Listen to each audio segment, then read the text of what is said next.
Coucou mes petits chats, j'espère que vous allez bien. Moi ça va, j'ai rendez-vous avec Cad. On est lundi, ce matin j'ai travaillé un petit peu sur... j'ai de moins en moins de cils, c'est trop moche. C'est trop moche, c'est trop moche. Il me reste genre 3 cils. Vous êtes trop mignonne à m'envoyer plein de messages, à me dire ah c'est trop bien, ça te va mieux, on dirait la Mila de 2015, ah c'est trop joli, ça fait plus jeune et tout. Moi franchement je trouve ça horrible, je vous dis la vérité. Enfin peut-être que j'exagère, mais en fait j'ai tellement pas l'habitude de me voir comme ça. Et oui, je vais vous en parler 150 fois jusqu'à ce que dans mon cerveau je l'accepte. Mais bon bref, j'ai rendez-vous avec Cad. Oh regardez, c'est trop beau. Il y a un avion qui décolle. Je suis comme une gamine. Vous savez que quand je vois des petits trucs comme ça, même quand je vois la Tour Eiffel, quand je suis à Paris et que je vois la Tour Eiffel, je suis toujours émerveillée. Donc je fais partie de ces gens. Bon, en même temps, la Tour Eiffel, c'est un des plus beaux monuments au monde, mais je sais pas. Là, je vois un avion qui décolle sur l'eau, je trouve ça beau avec la skyline derrière. Enfin bref, j'espère que vous ça va. J'ai rendez-vous donc avec ma copine Khadija et en fait ce matin il faisait beau, mais là il fait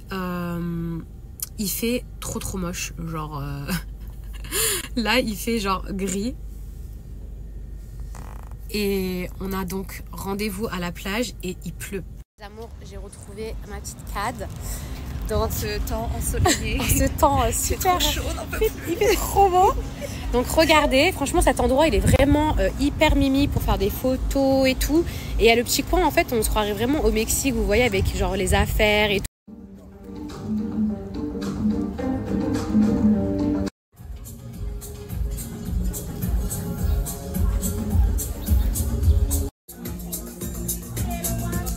Healthy. Yes. C'est bon mes amours, il refait beau. Il refait meilleur temps là. On va pouvoir se poser.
Bon la team, j'espère que vous avez passé une bonne journée. Moi ça y est, j'ai mis Mani au lit. J'ai trop hâte de vous montrer les produits Miriam K que j'utilise parce que mes cheveux ils brillent comme vous le savez. J'utilise énormément ces produits. J'ai de moins en moins de cils, je sais pas jusqu'où on va aller comme ça. Donc là il reste genre 1, 2, 3, 4, 5, 6. Genre à peu près, hein, il reste à peu près 10 cils de chaque côté. Et en fait, quand ils vont tomber, mes cils, ce qui est ouf, c'est qu'en dessous, ils seront tout courts. En dessous, ce sera pas genre leur vraie taille, mais bon, qu'est-ce que vous voulez que je vous dise? Je vais vous parler de mon TikTok anglais-américain, genre. Déjà, la plupart des gens qui ont commenté, c'était que des Français. Bon, après, c'est normal, j'ai partagé sur Snap, et la plupart des gens sur Snap qui me suivent, c'est des Français. Après, franchement, je vous dis la vérité, je vais pas me décourager. Vous savez pourquoi? Parce que au départ, on commence toujours, entre guillemets, avec rien. Et encore, moi, j'ai la chance d'avoir quand même une communauté et tout. Mais il y a des gens, ils commencent avec rien. Et si c'était arrêté parce que ça n'avait pas cartonné dès le début ou quoi, ou qu'est-ce, en fait, ces gens-là, ils n'auraient jamais rien fait. Vous voyez ce que je veux dire? Maintenant, Instagram, c'est pas Snap. Sur Snap, je pense que je parlerai jamais anglais ou j'en sais rien. Enfin, faut jamais dire jamais. Mais sur Instagram, je me disais, mais quand même, ça fait 3 ans que je vis à Dubaï. Et pourquoi je me limiterais à une communauté française, bien que je l'aime, encore une fois, je le dis, pourquoi j'arriverai pas à m'émanciper, pourquoi j'arriverai pas à toucher un peu plus de monde? Je vis à Dubaï, c'est pas comme si je vivais en France, vous voyez ce que je veux dire? Et après, c'est vrai que j'ai décidé de créer un TikTok en anglais parce que je me suis dit, bon, pourquoi pas? Mais TikTok, encore une fois, il n'y a pas de règle. TikTok, vous pouvez faire un TikTok et ça peut être viral, cartonné, faire des millions de vues alors que vous vous y attendez pas du tout. Comme vous pouvez travailler un TikTok, faire un montage et tout, il flop. Il n'y a pas de règles sur TikTok. Vous voyez ce que je veux dire? Il n'y a pas vraiment d'heures auxquelles il faut poster. Enfin, si vous postez à 3 heures du matin, voilà, mais il n'y a pas vraiment d'heure, il n'y a pas de... L'algorithme, genre, il est spécial sur TikTok. Donc, il faut un début à tout, je vous dis la vérité. Comme vous pouvez voir, j'essaie de beaucoup plus m'investir sur Instagram parce que, pour moi, Instagram, en fait, nécessite pas de drama comme sur les autres réseaux sociaux, comme sur Snapchat. C'est-à-dire que si vous travaillez et que vous faites du contenu sur Instagram, eh ben, les gens, ils vous regardent pour votre contenu parce qu'ils aiment votre contenu.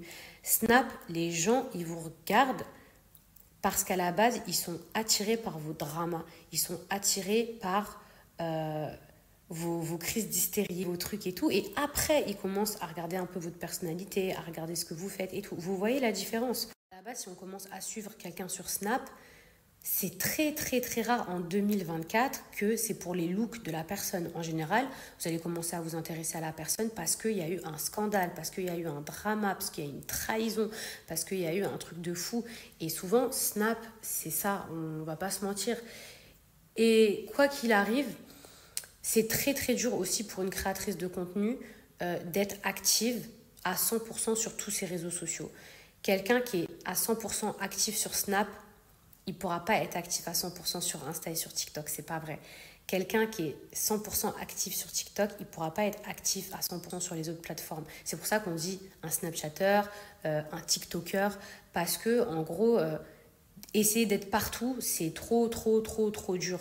Moi, je vous dis la vérité, j'ai du mal à me motiver sur Snap parce que j'ai l'impression que les gens qui me regardent, en fait, il y en a beaucoup qui m'aiment, hein, mais il y en a beaucoup, en fait, ils attendent que des dramas. Je sais pas comment vous expliquer. Et le fait que moi, je montre pas mon fils, que je montre pas mon mari, qu'il y a plein de copines à moi qui veulent pas être filmées et tout. En fait, j'ai pas de groupe, vous voyez, avec qui on peut interagir et du coup, je peux vous raconter des histoires. Ça veut dire que être toute seule, c'est dur. Et en vrai, si je pleure pas, ou si je fais pas des dramas, ou si je parle pas d'une trahison, etc., ben les gens, ils ont du mal à vous suivre. Ou si je suis pas enceinte, en fait, demain, je sais que je fais un défilé pour Yves Saint Laurent, les gens, ils s'en foutent. Alors que si demain, je prends mes réseaux sociaux et que je pleure en disant qu'on m'a trompée, et ben là, tout le monde va regarder. Et c'est quand même un truc de fou. En fait, j'ai l'impression que sur Snap, vraiment, si vous ne montrez pas votre famille ou votre cercle d'amis et que vous n'êtes pas dans des dramas, et ben les gens, ils s'en foutent. Genre, ils s'en foutent de vous suivre. Alors que sur Insta, ça n'a rien à voir. Si, par exemple, sur Insta, vous mettez que des looks ou que du make-up ou qu'un truc et tout, et ben les gens, ils vont vous suivre parce qu'ils aiment votre contenu. Genre, ils s'en foutent des dramas. Vous voyez ce que je veux dire? Après, s'il y a un peu de drama, bon, pourquoi pas. Mais c'est pas comme Snap.